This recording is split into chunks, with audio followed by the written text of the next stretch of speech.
नमस्कार दोस्तों, आप सभी का स्वागत है हमारी इस वीडियो में। और आज की इस वीडियो में हम बात करेंगे इतिहास विषय से संबंधित जो प्रश्न पत्र है वर्ष 2018 का लेक्चर एग्ज़ाम के लिए। ठीक है, तो अभी हम इस पे बात करेंगे कि एग्ज़ाम में किस प्रकार के क्वेश्चन पूछे गए हैं और साथ ही उन अन्य प्रश्नों पर भी चर्चा करेंगे कि वो महत्वपूर्ण प्रश्न कौन से हैं जो आगामी 2021 लेक्चर एग्ज़ाम के लिए काफ़ी इंपॉर्टेंट हो जाते हैं। तो जो भी अभ्यर्थी लेक्चर की तैयारी कर रहे हैं, जो जिनका इतिहास विषय है, तो मेंस में किस प्रकार के क्वेश्चन पूछे जाएंगे उनके लिए एक ये आधार तय करता है। तो ऐसे प्रश्नों को आप जरूर नोट डाउन कीजिए। और इसके अलावा जो यूकेपीएससी की तैयारी कर रहे हैं उन सभी अभ्यर्थियों के लिए भी ये जो पेपर है वो काफ़ी महत्वपूर्ण होने वाला है। तो चलिए दोस्तों, बिना कुछ देरी किए चलते हैं पेपर की ओर।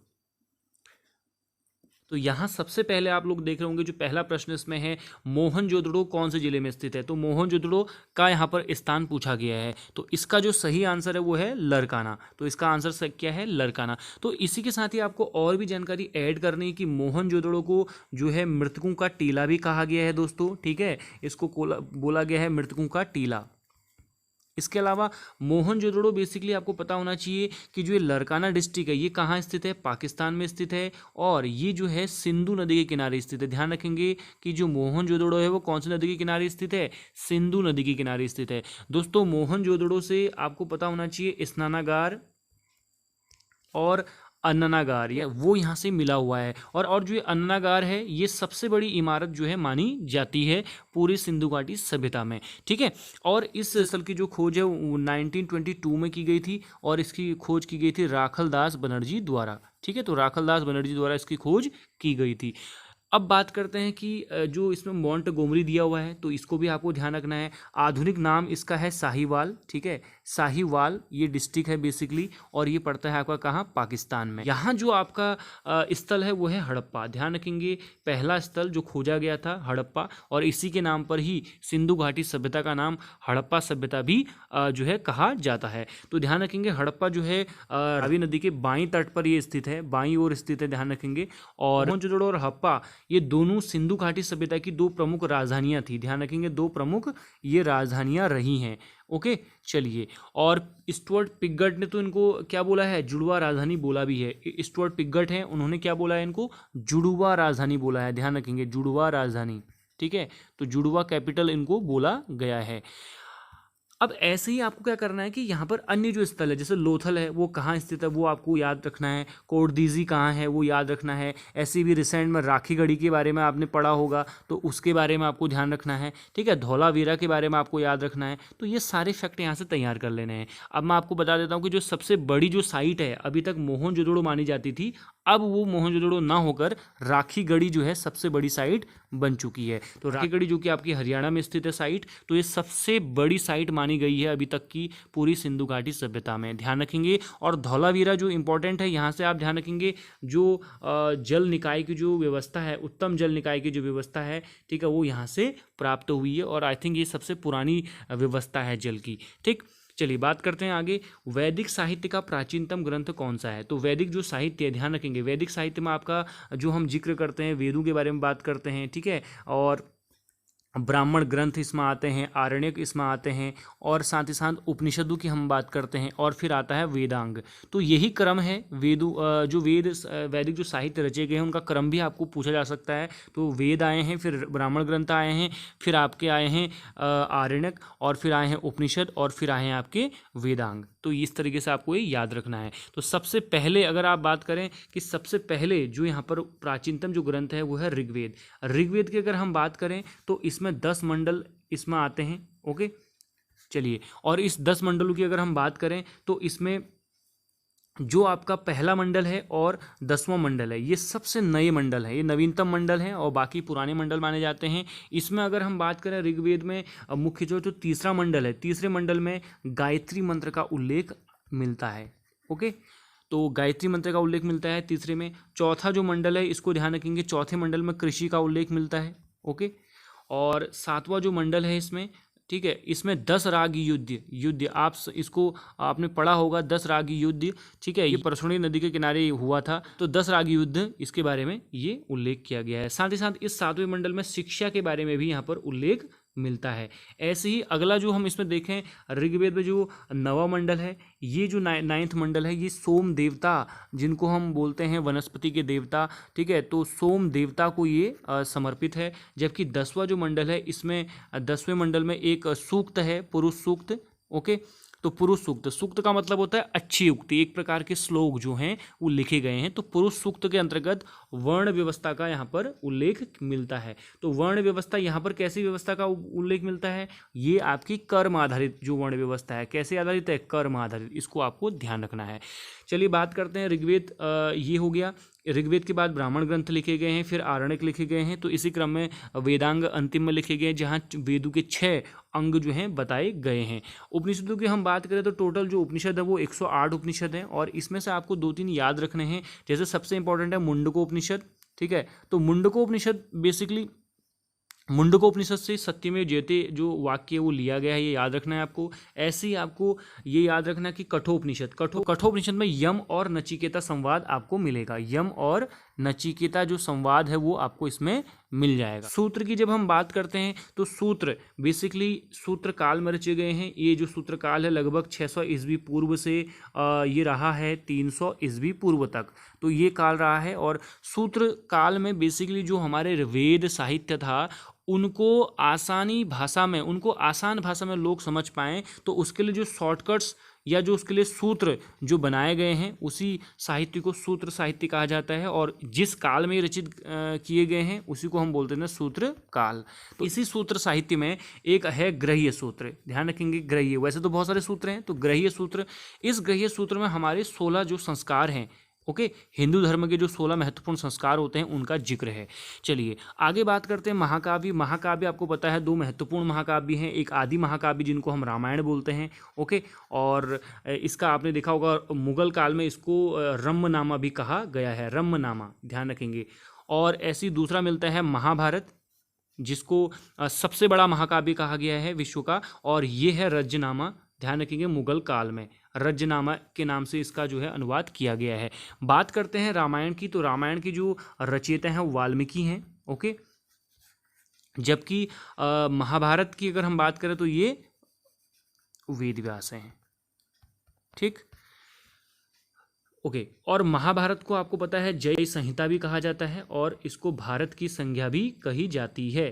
के अलावा अगर हम बात करें रामायण का तमिल में जो है इसका अनुवाद किया गया है कंबन द्वारा, ठीक है, तमिल भाषा में इसका अनुवाद किया गया है। वहीं बांग्ला भाषा में अगर आप बात करें तो कृत्तिवास व्यक्ति हैं जिन्होंने इसका जो है अनुवाद किया हुआ है। बाकी आपको पता है रामायण का जो है मुगल काल में रम्मनामा और महाभारत का रज्जनामा। चलिए ये जो रहा महाकाव्य से संबंधित। ऋग्वैदिक अगला जो क्वेश्चन है वो है ऋग्वैदिक काल का सर्वशक्तिमान देवता कौन था, तो इसका सही आंसर है इंद्र। तो यहाँ पर आपको क्या करना है कि भगवानों का क्रम याद रख लेना है। सबसे पहले इंपॉर्टेंट जो देवता थे वो इंद्र थे। इंद्र के बाद जो आता है अग्नि, जिनके लिए जो श्लोक लिखे गए हैं ज़्यादा इंद्र के बाद, और इसके बाद आता है वरुण, और इसके बाद आप ऑप्शन के हिसाब से देख सकते हैं सोम, ठीक है। तो अभी फिलहाल हम ऑप्शन के हिसाब से यहाँ पर सोम ले रहे हैं।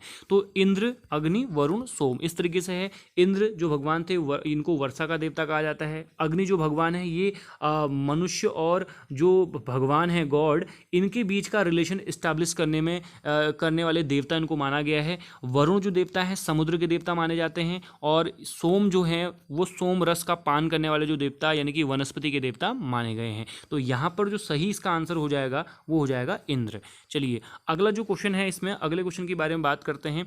ये है राज्यत्व का दैवीय सिद्धांत सबसे पहले कहाँ पाया जाता है। तो आपने बहुत सारे लोगों ने राज्यत्व का दैवीय सिद्धांत जो है बेसिकली वो पढ़ा होगा बलबन के टाइम में, और बलबन का जो राज्यत्व का सिद्धांत है काफ़ी फेमस है, आप लोग इसको जरूर देखिएगा, ये काफ़ी इंपॉर्टेंट टॉपिक है। बहरहाल हम यहाँ पर प्राचीन इतिहास की बात कर रहे हैं। उत्तर वैदिक साहित्य में राज्यत्व की दैवीय जो संकल्पना है वो आई थी। आपको पता होना चाहिए कि ऋग्वैदिक और उत्तर वैदिक 2 काल हैं। लगभग 1500 ईस्वी पूर्व से हम लेते हैं मोटा मोटा 1000 ईस्वी पूर्व के आसपास, ये जो काल है ये ऋग्वैदिक पीरियड कहलाता है, यानी कि ऋग्वैदिक काल इसको कहलाता है, ठीक है। और 1000 के बाद 600 ईस्वी पूर्व तक ये जो काल कहलाता है इसको हम बोल देते हैं उत्तर वैदिक का काल, उत्तर वैदिक। ऋग्वैदिक को वैदिक पीरियड भी कह सकते हो और ये बाद वाला जो है उत्तर वैदिक है। उत्तर वैदिक में कुछ यहाँ पर चेंजेज हुए हैं। क्या चेंजेज हुए हैं आप इसको सीधे फटाफट याद कर लीजिए। सबसे पहले तो यहाँ लोहे का आविष्कार हुआ है और दूसरा जो इसमें चेंज हुआ है वो ये हुआ है कि यहाँ पर जो वर्ण व्यवस्था है वो कैसी हो गई थी, जन्म आधारित हो गई थी। ध्यान रखेंगे कैसी हो गई थी, जन्म आधारित, मतलब ब्राह्मण का बेटा ब्राह्मण, शूद्र का बेटा शूद्र, ठीक है। तो इस तरीके की संकल्पना यहाँ पर आ गई थी। और यहीं आपको ध्यान रखना है कि जो पशुओं के देवता पूषण है, पशुओं के जो देवता पूषण थे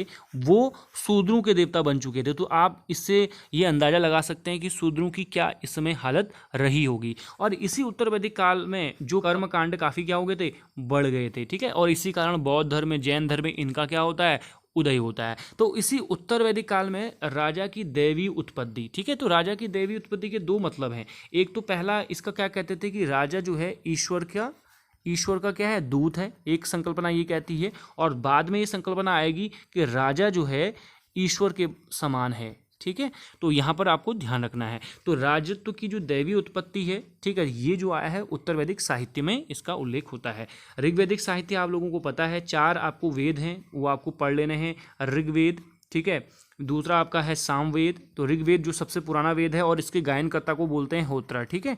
और दूसरा है सामवेद, संगीत पुस्तक से संबंधित है। ये है सारेगामा पाधानिसा जो है यहीं से निकला हुआ है। और इसके गायनकर्ता को क्या बोलते हैं, उद्गात्र बोल देते हैं। ऐसा ही तीसरा वेद आता है आपका, क्या तीसरा आता है, यजुर्वेद। और यजुर्वेद का संबंध है बेसिकली यज्ञ से इसका संबंध है बेसिकली, ठीक है। और इसके गायनकर्ता को बोल देते हैं अध्वर्यु। ध्यान रखेंगे, अध्वर्यु इसको बोल देते हैं, ये आपको बिल्कुल याद रखना है। ऐसे ही चौथा वेद है अथर्ववेद। अथर्वा ऋषि अंगरीज द्वारा इसकी रचना की गई है। और अथर्ववेद में बेसिकली जो जादू टोना, साइंस, चिकित्सा इत्यादि का उल्लेख आपको मिलता है। तो इसके गायनकर्ता को बोला गया है ब्रह्म या ब्रह्मा, इसको कहा गया है ब्रह्मा। ओके, चलिए बात करते हैं आगे हिरण्यकर के बारे में। हिरण्यकर क्या था, तो हिरण्यकर एक प्रकार का कृषि कर था। ध्यान रखेंगे ये नगद कर होता था जो कि अनाज के रूप में भी लिया जा सकता था, ये आपको पता होना चाहिए। ओके, तो आगे बात करते हैं वराहमिहिर के प्रसिद्ध ग्रंथ के बारे में। तो वराहमिहिर का जो प्रसिद्ध ग्रंथ लिखा है वो, इसका आंसर है बृहत संहिता, ठीक है। तो ध्यान रखेंगे अर्थशास्त्र जो लिखा हुआ है कौटिल्य ने लिखा हुआ है। कौटिल्य को आप विष्णुगुप्त भी कहते हैं, ओके। और इसका जो नाम है चाणक्य भी इसको कहते हैं। तो काफ़ी लोगों को एक कन्फ्यूजन रहता है, तो ये ध्यान रखेंगे।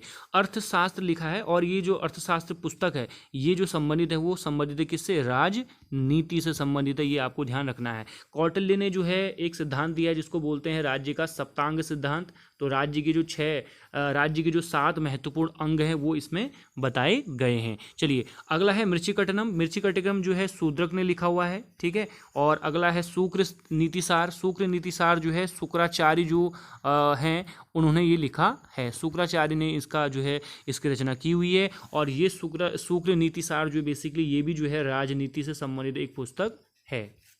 चलिए, और अगला आपको पता है बृहत संहिता, ये वराहमिहिर ने लिखा हुआ है। चलिए अगले क्वेश्चन की ओर बढ़ते हैं। तो अगला इसमें जो प्रश्न है वो है क्षत्रप किसके अधीन प्रांतीय क्षत्रप थे। तो आपको ये ध्यान रखना है सबसे पहले कि भारत में जो क्षत्रप प्रणाली है, ठीक है, क्षत्रप जो शब्द है बेसिकली, क्षत्र का मतलब क्या है, क्षत्रप का मतलब है एक प्रकार का जो राज्य का राजा होता है उसको क्षत्रप कहते हैं। हालांकि इसको बाद में इसका जो मीनिंग है वो बाद में चेंज हुआ। यहाँ राजा के लिए महाक्षत्रप यहाँ पर शब्द इस्तेमाल किया जाने लगा। और क्षत्रप का जो मतलब जो इसका नया अर्थ निकला वो निकला इस उपराजा, ठीक है, उपराजा या राजा का सहायक, या इसको आप कह सकते हो राज्यपाल या गवर्नर भी इसको आप कह सकते हैं, ठीक है। चलिए, तो कहने का मतलब क्या कि महाक्षत्रप आपका राजा हो गया और क्षत्रप जो आपका है वो राज्यपाल हो गया या उपराजा हो गया, राजा का सहायक। हालांकि ये जो क्षत्रप शब्द है ये लिया गया है ईरान से, ठीक है। तो ईरान में ये शुरू होता था। इसमें क्या करते थे कि जो राजा है वो अपने शासन को बेहतर ढंग से चलाने के लिए क्या करता था, प्रांतीय गवर्नर को नियुक्त करता था। तो ये क्षत्रप जो प्रणाली है बेसिकली यहाँ से आई हुई है। तो शकु ने क्या किया, आपको पता है कि शकु की 5 शाखाएं भारत में विद्यमान थी। जो शक थे मध्य एशिया के जो आए हुए ये लोग, ठीक, इन्हीं को बोल देते हैं क्षत्रप प्रणाली। तो इसलिए ध्यान रखेंगे क्षत्रप किसके अधीन प्रांतीय क्षत्रप थे, तो ये थे शकु के अधीन। ध्यान रखेंगे, तो शकु की विशेषता है, आप लोगों को बिल्कुल याद रखना है, शक जो है अपने को राजाओं के राजा यानी कि राजाओं के राजा ये कहते थे। ओके, राजा मतलब जो आपके राज्यपाल हैं, कहने का मतलब उनके ये मुखिया होते थे, तो इसलिए ये ध्यान रखेंगे। सबसे पहले आपको ये पता होना चाहिए कि यहाँ पर जो विदेशी आक्रमण हुए हैं, विदेशी आक्रमणों का अगर आपसे क्रम पूछा जाए, भारत में जो विदेशी आक्रमण हुए हैं, सबसे पहले पारसी आक्रमण हुआ है, उसके बाद हुआ है इंडो ग्रीक या यूनानियों का आक्रमण हुआ है। ठीक है, यूनानियों का आक्रमण हुआ है। जबकि मौर्तल काल के बाद क्या, इंडो ग्रीक यानी कि यूनानियों का आक्रमण हुआ है, इंडो ग्रीक आप इसको बोल देंगे। इसके बाद जो आगमन हुआ है विदेशी जो आपकी शक्ति है उसमें शक, ओके, शक के बाद हुआ है हिंद पहलव यानी कि ईरानी जो आप इसको कह सकते हैं, और इसके बाद हुआ है आपका कुषाण। ठीक है, ये तो शकों के बारे में आपको ये ध्यान रखना है कि छत्र प्रणाली, और ध्यान रखेंगे कि यहाँ रुद्रदामन प्रथम एक शासक है, काफ़ी इंपॉर्टेंट शासक है रुद्रदामन प्रथम, और इनका जूनागढ़ का अभी जो अभिलेख है, ठीक है, संस्कृत भाषा का ये पहला अभिलेख है, जूनागढ़ का अभिलेख, ये आपको ध्यान रखना है। चलिए बात करते हैं कुषाणों की। तो कुषाण के जो संस्थापक हैं ये कुजुल कटफिसस हैं, ध्यान रखेंगे कुजुल कटफिसस, जिन्होंने तांबे के सिक्के चलाए थे। और भारत में जो इसके संस्थापक हैं वो विम कटफिसस हैं, और विम कटफिसस की जो विशेषता है, इन्होंने जो स्वर्ण सिक्के चलाए थे, और ये स्वर्ण सिक्के कैसे थे, सर्वाधिक शुद्ध थे। ध्यान रखेंगे, सबसे पहले अगर आपसे पूछा जाए कि स्वर्ण सिक्के किसने चलाए थे, सबसे पहले इंडो ग्रीक यानी कि यूनानियों ने सबसे पहले स्वर्ण सिक्के चलाए थे भारत में, यूनानियों ने। और शुद्ध स्वर्ण सिक्के अगर आपसे पूछे तो वो कुषाणु ने चलाए थे। ओके, और सर्वाधिक संख्या में अगर आपसे पूछे कि सर्वाधिक संख्या में स्वर्ण सिक्के अगर आपसे पूछे तो वो चलाए हैं गुप्त पीरियड में, यानी कि गुप्त वंश ने सबसे ज़्यादा स्वर्ण सिक्के चलाए हैं, जिनको दीनार उस समय कहा जाता था। क्या कहा जाता था, दीनार कहा जाता। ध्यान रखेंगे, रुपये का जो होता था चांदी के सिक्के को कहते थे। तो ये ध्यान रखना है आपको, ये अदर इंपॉर्टेंट फैक्ट है। तो कुषाणु के जो महत्वपूर्ण एक राजा हैं जिनको बोलते हैं कनिष्क। ठीक है, कनिष्क की जो इंपॉर्टेंट यहाँ पर प्रश्न है, एक तो रेशम मार्ग के बारे में आपसे क्वेश्चन पूछा जाता है। कनिष्क के टाइम में जो रेशम मार्ग था उसमें पूरा अधिकार हो गया था। ठीक है, जो कि गुजरता था कनिष्क के राज्य से, चीन से रोम तक जो साम्राज्य जो व्यापार होता था रेशम का, तो उस पर इसका अधिकार था। और इसी के कारण कहीं ना कहीं कनिष्क का जो काल है वो काफ़ी प्रसिद्ध हो गया था, काफ़ी विकसित हुआ। और चतुर्थ यहाँ पर बौद्ध संगीति हुई है कुंडलवन में, और वसुमित्र उसकी अध्यक्षता करते हैं, ये आपको ध्यान रखना है। कनिष्क महायान शाखा के क्या थे, फॉलोवर थे। ओके, कनिष्क ने जो एक शक संवत चलाया है, ओके, तो 78 ईस्वी के आसपास कनिष्क ने एक शक संवत चलाया है। ध्यान रखेंगे, शक संवत वही है जिस पर हमारा कैलेंडर आधारित है। ओके, एक और विशेषता मैं आपको बताता हूँ कि कुषाणु के टाइम में ध्यान रखेंगे जो द्वैत शासन है उसकी शुरुआत भी होती है। तो द्वैत शासन की शुरुआत भी कुषाणु के टाइम में हुई है, ये आपको जानकारी होनी चाहिए। बात करते हैं इंडो ग्रीक। तो इंडो ग्रीक आप लोगों को पता है यूनानी बेसिकली, तो यूनानियों के उसमें आक्रमण में आपने देखा होगा सिकंदर का आक्रमण हुआ है भारत में। ओके, तो सिकंदर का जो आक्रमण हुआ था उसमें सिकंदर का और पोरस का जो युद्ध हुआ था उसका आपको यहाँ पर जो है उसके बारे में पढ़ना चाहिए आप लोगों को। ठीक है, तो ये चीज़ें इसमें हैं। और इस यूनानियों के आक्रमण से जो हमें मिला है सीखने को, सबसे पहले तो यहाँ पर आप लोगों को पता होना चाहिए जो गांधार कला शैली है उसका विकास जो हुआ है यूनानियों के आक्रमण के कारण ही यहाँ पर हुआ है, यानी कि जो एक प्रभाव इसका देखने को मिलता है हमारी कला और संस्कृति में। ओके, इसके अलावा सिक्के ढालने की जो शुरुआत हुई है, सिक्का जो ढालने की जो टेक्निक है, ओके, सिक्के ढालने की जो तकनीक है वो भी हमने कहाँ से सीखी है, वो भी यूनानियों ने सीखी है। ठीक है, और ईरानियों से अगर आप बात करेंगे तो ईरानियों से जो हमने सीखा है, ईरानियों से हमने सीखा है अभिलेख।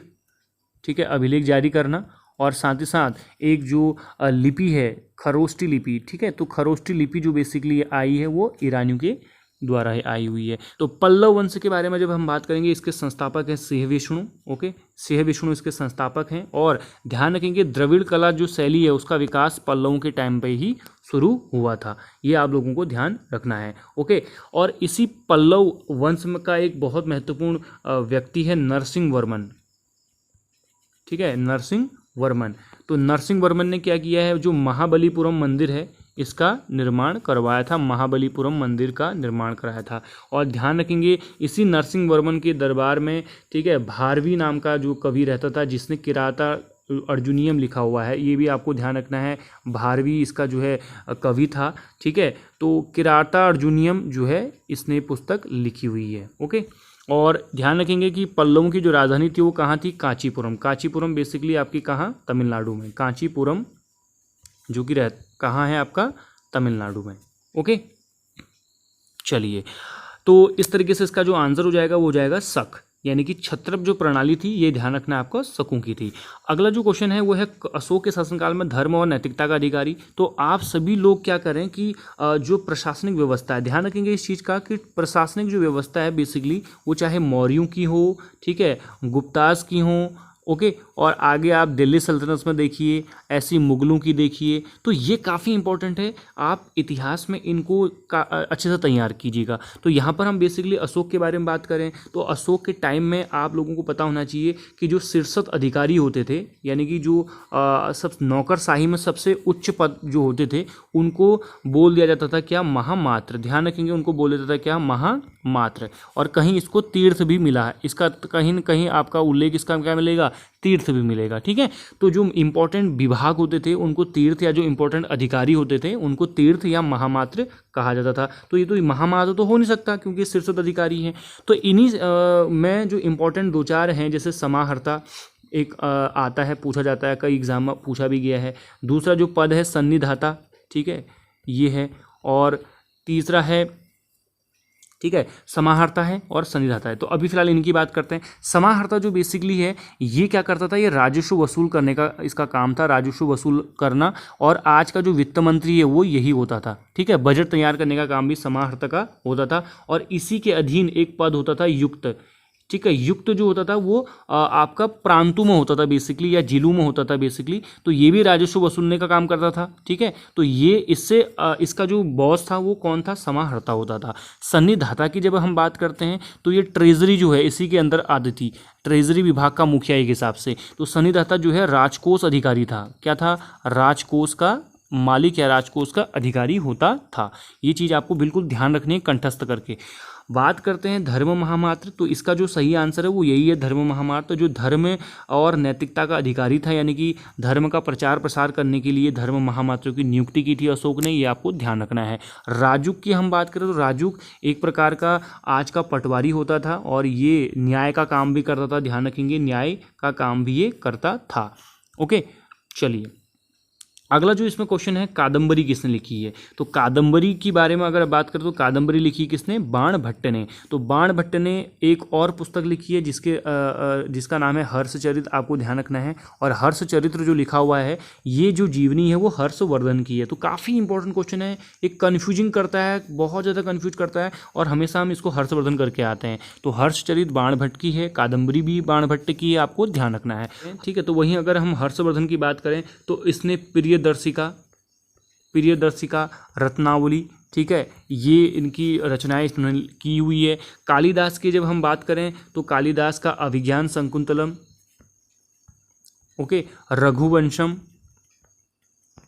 विक्रमोर्वशीयम, तो और भी इनकी सारी किताबें हैं, ठीक है। तो ये ध्यान रखेंगे कालिदास द्वारा रचित पुस्तकों का नाम है। ऐसे ही आपको पता होना चाहिए, बाणभट्ट का आपको पता है कादम्बरी हो गया और हर्ष चरित हो गया। सीलभद्र की अगर हम बात करें तो सीलभद्र जो नाम आता है बेसिकली ये जो नालंदा विश्वविद्यालय था, ठीक है, जो नालंदा विश्वविद्यालय बिहार में पड़ता है, तो यहाँ के क्या थे, प्रिंसिपल थे। कहने का मतलब ये क्या थे, प्रिंसिपल थे, आपको ये ध्यान रखना है। ओके, तो एक ये बौद्ध दार्शनिक हैं, ध्यान रखेंगे आप इसके, ठीक है, बौद्ध दार्शनिक थे। ओके, चलिए आगे बढ़ते हैं अगले क्वेश्चन की ओर। अगला जो क्वेश्चन है इसमें 10th, जैन धर्म का प्रथम तीर्थंकर कौन था। तो इसका जो राइट आंसर हो जाएगा वो जाएगा ऋषभदेव। ध्यान रखेंगे ऋषभदेव इसके फर्स्ट तीर्थंकर थे। तीर्थंकर का जो मतलब होता है बेसिकली दोस्तों, तीर्थंकर का मतलब ये होता है जिनको ज्ञान की यानी कि कैवल्य की प्राप्ति हो चुकी है और ये लोग अपने क्रोध, ठीक है, इच्छाओं पर ये क्या कर चुके हैं, विजय प्राप्त कर चुके हैं। इस चीज़ को आप ध्यान रखेंगे, ठीक है। तो ये ध्यान रखेंगे, तो इनको ये ज्ञानी व्यक्ति जो होते थे उनको जैन धर्म में क्या कहा जाता था, तीर्थंकर, जिनको बेसिकली ज्ञान की प्राप्ति हो चुकी है। तो यहाँ पर ये पहले हो गए। ओके, और अरिष्टनेमी अगर आप बात करें तो ये 22वें आपके तीर्थंकर थे, जबकि पार्श्वनाथ जो थे 23वें नंबर के थे और महावीर स्वामी जो थे 24वें तीर्थंकर थे। तो ध्यान रखेंगे, आपको ये काफ़ी इंपॉर्टेंट प्रश्न हो जाता है। तो महावीर स्वामी की जब हम बात करते हैं तो महावीर स्वामी का जो प्रतीक चिन्ह है वो ध्यान रखेंगे वो था सिंह, ठीक है। जबकि अरिष्टनेमी की अगर हम बात करें तो प्रतीक चिन्ह पूछा जाता है शंख, इनका प्रतीक चिन्ह है। ऋषभदेव का जो है वृषभ, ठीक है, या बैल जो आप कह सकते हैं वो, और पार्श्वनाथ का जो इनका प्रतीक चिन्ह है वो है सर्प, ध्यान रखेंगे, ठीक है। और इसके अलावा एक और इम्पोर्टेंट फैक्ट आपको ध्यान रखना है कि जो अरिष्टनेमी है और ऋषभदेव है, इन दोनों का जो है उल्लेख ऋग्वेद में मिलता है। ये भी आपको ध्यान रखना है कि ऋग्वेद में इनका उल्लेख हुआ है, अरिष्टनेमी का और ऋषभदेव का। तो इस तरीके से इसका जो आंसर हो जाएगा पहला ऋषभदेव हो जाएगा। अगला क्वेश्चन है, तृतीय बौद्ध महासभा किसके सभापतित्व में हुई थी?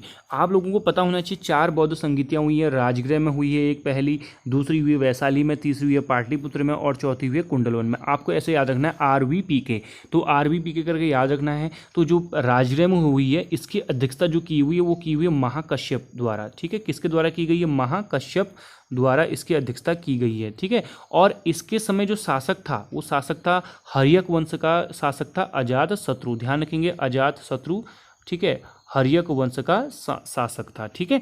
और दूसरी जो बौद्ध संगीति वैशाली में हुई है ये इसकी अध्यक्षता की है सब्बकामी, ठीक है, सब्बकामी या कानी, ठीक है, सब्बकानी। और इसके जो शासक है मतलब किसके समय में हुई थी ये? कालाशोक, कालाशोक के समय में हुई थी। और कालाशोक कौन से वंश का है? ध्यान रखेंगे, शिशुनाग वंश का ये है, ओके।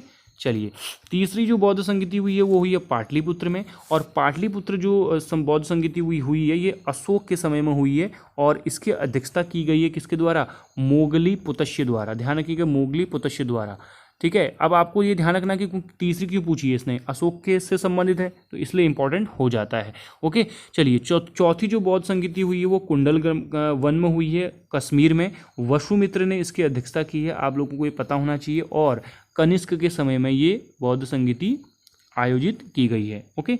चलिए आगे इसमें बात करते हैं। तो इस तरीके से जो इसका आंसर हो जाएगा मोगली-पुतस्य हो जाएगा। अशोक के बारे में आपको पता चल चुका है कि ये अशोक के समय में हुई थी, कनिष्क के समय में चौथी बौद्ध संगीति हुई थी। और अश्वघोष जो है ये चौथी बौद्ध संगीति के उपाध्यक्ष थे, ध्यान रखेंगे, क्या थे? अध्यक्ष नहीं थे ये, बल्कि क्या थे? उपाध्यक्ष थे। और अश्वघोष ध्यान रखेंगे कनिष्क के जो थे राज दरबारी कवि थे, यानी कि राज कवि आप कह सकते हैं, दरबारी कवि आप इसको कह सकते हैं, ये थे। चलिए ठीक है, आगे बात करते हैं। अगला जो क्वेश्चन इसमें है, ठीक है, मुद्रा राक्षस किसने लिखी है? तो मुद्रा राक्षस किसने लिखी है? आपको इसका जो सही आंसर है वो है विशाख दत्त। तो विशाख दत्त ने लिखी है मुद्रा राक्षस। और इसके अलावा कालिदास के बारे में आपको नोट कर लेना है, कालिदास की जो इंपॉर्टेंट किताबें हैं, ठीक है। कौटिल्य के बारे में हम बात कर चुके हैं कि कौटिल्य ने जो है सप्तांग का सिद्धांत दिया था, ठीक है। और अर्थशास्त्र जो इनकी पुस्तक है, ठीक है, तो वो ये आपको पता होना चाहिए राजनीति से संबंधित है।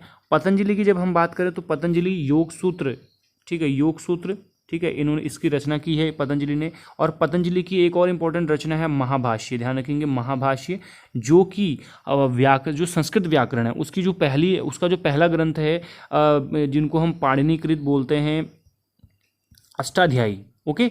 इस अष्टाध्यायी में जो पहला टीका है वो ये महाभाष्य का है, ध्यान रखेंगे, महाभाष्य एक प्रकार की टीका है अष्टाध्यायी पर लिखी हुई, और ये लिखा है पतंजलि ने। और अगला जो इसमें क्वेश्चन है, कलिंग राजा खारवेल मेघवाहन वंशावली किस राजवंश से संबंधित थी? तो इसमें आपको ध्यान रखना है कि जो मेघवाहन आपका वंश है ये मेघवाहन व्यक्ति द्वारा इसकी स्थापना की गई थी, तो इसलिए इसको बोल देते हैं मेघवाहन वंशावली, जो कि संबंधित है चेदी वंश से, ठीक है। चेदी जो वंश है बेसिकली उड़ीसा, कलिंग कहाँ पड़ता है आपका? उड़ीसा में, तो उड़ीसा में ये वंश है। और इसके जो आपको ध्यान रखना है, एक प्रमुख जो राजा है कलिंग राजा खारवेल, ठीक है, जो कि जैन धर्म का अनुयायी था। और इसका जो एक अभिलेख है जिसको बोलते हैं हाथी गुम्फा अभिलेख, क्या बोलते हैं? हाथी गुम्फा अभिलेख, इससे जो है मौर्यों के पतन की जानकारी मिलती है, ध्यान रखेंगे, ठीक है। और इसी अभिलेख में भारतवर्ष का जो है पहली बार जिक्र हुआ है, ओके। चलिए आगे बात करते हैं सेन वंश की। तो सेन वंश जो है ये बंगाल से संबंधित है, और बंगाल में पहले जो वंश आया था पाल वंश आया था, ठीक है। तो पाल वंश से बाद में जो आया वो सेन वंश आया। इसके जो संस्थापक है वो सामंत सेन है, इसका आपको ध्यान रखना है, ठीक है।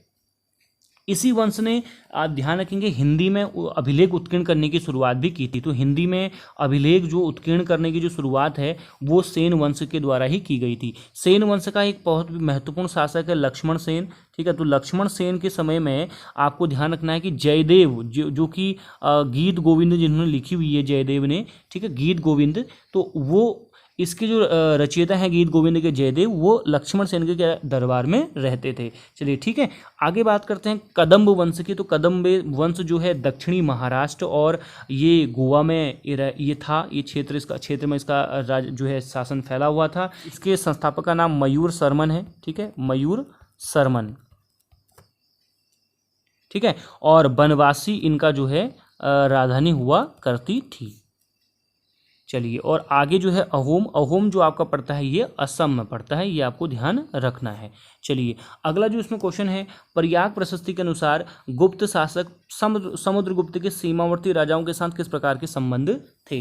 तो आपको ध्यान रखना है कि प्रयाग प्रशस्ति, जिसको इलाहाबाद स्तंभ भी कह दिया जाता है या प्रयाग स्तंभ भी कह दिया जाता है, ध्यान रखेंगे। और प्रशस्ति का मतलब क्या है? प्रशस्ति का मतलब ये होता है कि किसी की प्रशंसा करना या किसी की प्रशंसा में कोई लेख लिखना।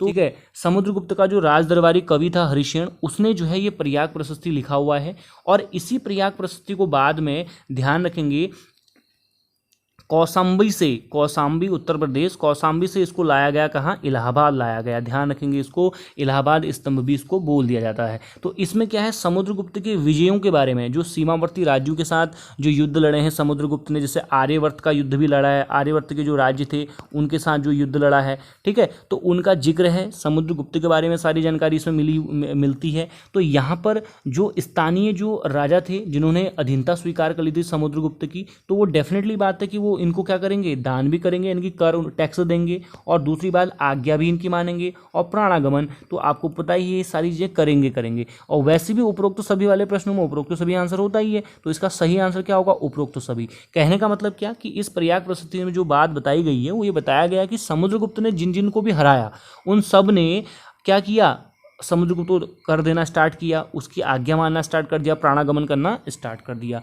अगला जो क्वेश्चन है उसके बारे में बात करते हैं कि कनिष्क के समय में महान विद्वान कौन था। ये ध्यान रखेंगे, कनिष्क के समय में महान विद्वान कौन था। तो ये बड़ा आपका विवादित प्रश्न है, तो फिर भी इसका जो सही आंसर जो आयोग द्वारा दिया गया था वो अश्वघोष दिया था। ठीक है, आपको ध्यान क्या रखना है कि कनिष्क के समकालीन नागार्जुन, चरक और वसुमित्र और अश्वघोष सब रहे हैं। ठीक है, ये सब इस कनिष्क के क्या रहे हैं, समकालीन रहे हैं। बट यहाँ पर आपसे पूछा जा रहा है कि उसके दरबार से संबंधित पूछा जा रहा है, महान विद्वान जो था वो था अश्वघोष था। अश्वघोष को ही यहाँ पर उन्होंने अपना कवि भी, राज दरबारी जो दरबारी कवि है उसकी संज्ञा भी दी थी। अश्वघोष को दरबारी कवि की भी संज्ञा दी थी, आप लोगों को ये ध्यान रखना है। नागार्जुन एक काफ़ी प्रसिद्ध बौद्ध दार्शनिक थे, ये आपको ध्यान रखना है। ठीक है, चरक ने क्या लिखा है, चरक संहिता लिखा है, ये आपको ध्यान रखना है, चरक संहिता। और ये चरक संहिता का जो संबंध है बेसिकली चिकित्सा से संबंधित है, आपको इसका भी ध्यान रखना है। ठीक है, चलिए, और वसुमित्र आप लोगों को पता है कि क्या बौद्ध एक दार्शनिक, ठीक है, और इसने जो है अध्यक्षता की है चतुर्थ बौद्ध संगीति की, ये आपको ध्यान रखना है। ओके, चलिए, अगला जो क्वेश्चन है वो है राज तरंगिणी जो है इतिहास का स्रोत है। ये काफ़ी रिपीटेड क्वेश्चन है और बहुत बार आता है। ठीक है, तो राज तरंगिणी के बारे में आप लोगों को जानकारी होनी चाहिए। ठीक है, तो राज तरंगिणी के बारे में अगर हम बात करें तो इसका जो संबंध है वो कश्मीर के इतिहास से है। अब आप सभी लोगों को पता होना चाहिए राज तरंगिणी लिखी किसने, ये लिखी है कल्हण ने। किसने लिखी है? कल्हण ने, ये आपको ध्यान रखना है। ऐसी राज तरंगिणी का जो दूसरा भाग है इसको बोलते हैं द्वितीय राज तरंगिणी। द्वितीय राज तरंगिणी जो लिखी हुई है वो लिखी हुई है किसने? ये लिखी हुई जॉन राज, ध्यान रखेंगे, जॉन राज, और दूसरा जो नाम है वो है श्रीवर। ठीक है, दूसरा नाम है श्रीवर। इन दो व्यक्तियों ने द्वितीय राज तरंगिणी जो है लिखी है, और मूलतः राज तरंगिणी लिखी है कल्हण ने, जिसका संबंध है किससे? कश्मीर के इतिहास से। अगर राज तरंगिणी के बारे में बात करें तो राज तरंगिणी का जो अर्थ है वो है राजाओं की नदी। ठीक है, तो यहाँ पर ध्यान रखेंगे, इसमें जो कश्मीर के लिए जो शब्द यहाँ पर इस्तेमाल किया गया है वो किया गया है कश्यप मेरु शब्द यहाँ पर इस्तेमाल किया गया है। ये संस्कृत में ये पुस्तक आपकी लिखी हुई है। अगला जो इसमें प्रश्न है वो है गुप्त काल में विष्टि शब्द प्रयुक्त होता था किसके लिए। तो विष्टि जो शब्द प्रयुक्त होता था वो बेसिकली होता था बेगार श्रम के लिए। तो बेगार श्रम जो आपका लिया जाता था उसके लिए विष्टि शब्द यूज होता था। ऐसे ही आपसे पूछा जा सकता है, आगे एग्जाम में आपसे पूछा जा सकता है कि भाग क्या था। ठीक है, ऐसे ही पूछा जाएगा आपको कि श्रेणी क्या हुआ करती थी। ठीक है, और आपसे पूछा जाएगा कि निगम क्या हुआ करता था। ठीक है। तो इनको भी आपको तैयार कर लेना है। तो भाग जो है ध्यान रखिए एक प्रकार का कर था, ठीक है, जो टोटल उपज का छठवां जो भाग था, टोटल उपज का छठवां हिस्सा ये राजा लेता था। श्रेणी, वैसे श्रेणी के बारे में बहुत कुछ आपको पढ़ने को मिलेगा। जो निगम का प्रधान बेसिकली होता था, यानी कि आप देखेंगे जो शिल्पकार हैं बेसिकली, ठीक है, शिल्पकार जो होते थे, ठीक है, उनका जो एक हिसाब से संघ होता था, उस संघ को हम श्रेणी बोल देते थे, ठीक है। और जबकि निगम की हम बात करें तो निगम व्यापारियों की एक समिति होती थी, ठीक है, व्यापारियों की जो समिति है उसको निगम बोल देते थे। ये आपको ध्यान रखना है। ओके, चलिए, गुप्त काल में एक और चीज आपको ध्यान में रखनी है, अक्षय निधि प्रणाली, ठीक है, अक्षय निधि प्रणाली। तो अक्षय निधि जो प्रणाली थी वो क्या थी, इसको आपको ध्यान में रखना है कि भूमि को स्थायी रूप से देने की, ठीक है, भूमि को स्थायी रूप से दान देने की जो प्रथा थी, ठीक है, स्थायी रूप से दान देने की जो प्रथा थी बेसिकली, उसको अक्षय निधि प्रणाली कहा जाता था। तो ये आपसे पूछा जा सकता है अगले एग्जाम में कि अक्षय निधि क्या होता था करके, ठीक है। तो भूमि अनुदान करने के लिए ये आपको ध्यान रखना है। तो भूमि अनुदान जो है यहाँ पर दिया गया है। वैसे भूमि को अनुदान दिए जाने की जो भारतीय इतिहास में शुरुआत हुई है 7 वाहनों द्वारा की गई है, ठीक है, 7 वाहनों द्वारा की गई है। ये वंश वही है जिसने शीशे के सिक्के चलवाए थे। ओके, और ये आपको ध्यान रखना है। ऐसी गुप्त काल में भी जो है भूमि अनुदान काफ़ी तेजी से बढ़ा, और जिसने कहीं ना कहीं सामंतवादी जो अप्रोच है भारत में उसको क्या कर दिया, बढ़ावा दिया, ठीक है। चलिए आगे बात करते हैं। जो अगला क्वेश्चन है वो है मैत्रक वंशीय जो शासक थे इनके द्वारा किस प्रमुख शिक्षा केंद्र को उदारतापूर्वक सहायता और संरक्षण प्रदान किया गया है। तो आपको ध्यान रखना है कि वल्लभी के मैत्रक थे। तो ये तो बिल्कुल आपको ऐसे ही याद रखना है, यानी कि वल्लभी का जो संबंध है किससे है, मैत्रक वंश से संबंधित है, ये आपको ध्यान रखना है। तो चलिए अगला जो क्वेश्चन है इसमें वो है 4 अश्वमेध यज्ञ और सम्राट की उपाधि धारण करने वाला वाकाटक जो शासक है वो कौन था। तो ये आपको ध्यान रखना है। तो यहाँ पर आपको वाकाटक वंश आपको पढ़ लेना है। तो वाकाटक के वंश की जब हम बात करते हैं, ठीक है, तो वाकाटक वंश की जब हम बात करते हैं तो इसका जो उल्लेख है 7 वाहनों के बाद मिलता है, यानी कि 7 वाहन वंश के बाद जो है ये आता है वाकाटक वंश। और वाकाटक वंश की जो बेसिकली इसकी जो शुरुआत हुई है विंध्य शक्ति द्वारा की गई है। किसने की है, विंध्य शक्ति द्वारा। ये आपको ध्यान रखना है। इसका संस्थापक कौन है, विंध्य शक्ति, ठीक है, ये 100 वाला है, ठीक है। तो विंध्य शक्ति द्वारा।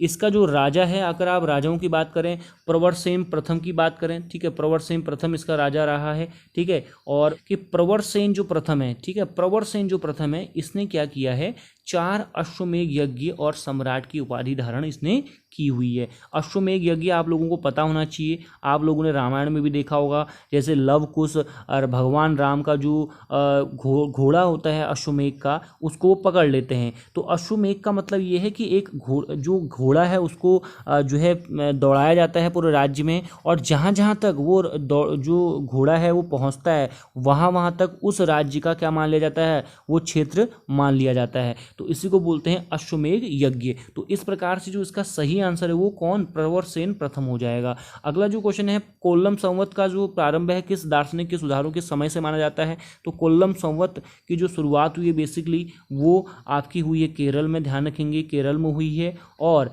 इसका जो संबंध बेसिकली अगर समय काल की बात अगर आप करते हैं तो शंकराचार्य, तो शंकराचार्य के समय में बेसिकली हुई है। तो आप लोगों को बिल्कुल इस संवत के बारे में आपको जानकारी होनी चाहिए। संवत आपसे पूछा जाता है। इसके अगर आप डेट की बात करें तो लगभग 825 ईस्वी के आसपास इसकी शुरुआत हुई है। ऐसे ही आपसे हिजरी संवत पूछा जा सकता है, हिजरी संवत, ठीक है। तो हिजरी संवत जो बेसिकली है इसकी जो शुरुआत हुई है 622 ईस्वी के टाइम पे हुई है। ऐसे आपसे पूछा जाएगा हर्ष संवत, ठीक है। तो हर्ष संवत जो आपका शुरू हुआ है 606 ईस्वी के समथिंग हुआ है। ऐसे और भी है गुप्त संवत या वल्लभी संवत, ठीक है। यानी कि आप देखें गुप्त संवत की हम बात कर लेते हैं। तो गुप्त संवत जो शुरू हुआ है 319 ईस्वी के आसपास ही शुरू होता है। तो इस प्रकार के सारे आपके संवत हैं वो आपको तैयार कर लेने हैं। चलिए आगे बात करते हैं। इसमें रामानुजाचार्य के बारे में बात करते हैं। तो रामानुजाचार्य जो हैं विशिष्टाद्वैतवाद के जनक हैं, ध्यान रखेंगे विशिष्टाद्वैतवाद के ये जनक हैं, एक फिलॉसफी है, ठीक है। ऐसे ही आप बात करेंगे कबीर जो थे ये आपको ध्यान रखना है कि रामानंद के ये क्या थे, शिष्य थे, आपको ये ध्यान रखना है। रामानंद के शिष्य थे और कबीर एक प्रकार के जुलाहा थे, ये ध्यान रखेंगे। आप लोगों को काफ़ी क्वेश्चन यहाँ से पूछे जा सकते हैं, तो ये क्वेश्चन भी काफ़ी इंपॉर्टेंट है, पूछा जा सकता है। तो रामानंद के ये आपके शिष्य और जुलाहा ये थे, ठीक है। ऐसी ही बात करते हैं शंकराचार्य की, तो शंकराचार्य ने जो इसमें थ्योरी दी हुई है वो अद्वैतवाद दी हुई है। क्या दी हुई है? अद्वैतवाद। ठीक है, चलिए तो दोस्तों ये रहे आपके टॉप 20 क्वेश्चंस। ठीक है, प्रीवियस ईयर के टॉप जो है 20 क्वेश्चंस रहे। आई होप आप लोगों को हमारा जो ये प्रयास है पसंद आ रहा होगा। तो आगे जो क्वेश्चंस हैं वो अगले हम वीडियो में कवर करेंगे, क्योंकि ये वीडियो जो है ज़्यादा लंबी हो जाएगी, इसलिए हम यहाँ पर वीडियो को जो है यहाँ पर एंड कर रहे हैं। अगले वीडियो में आपसे बात करेंगे इसके आने वाले जो नेक्स्ट क्वेश्चन हैं उनके बारे में, और पूरा जो एनालिसिस है आपके सामने लाने का और बेहतर ढंग से हम प्रयास करेंगे। तो आज के लिए फ़िलहाल इतना ही। आप सभी लोगों का वीडियो देखने के लिए बहुत बहुत धन्यवाद। Thank you.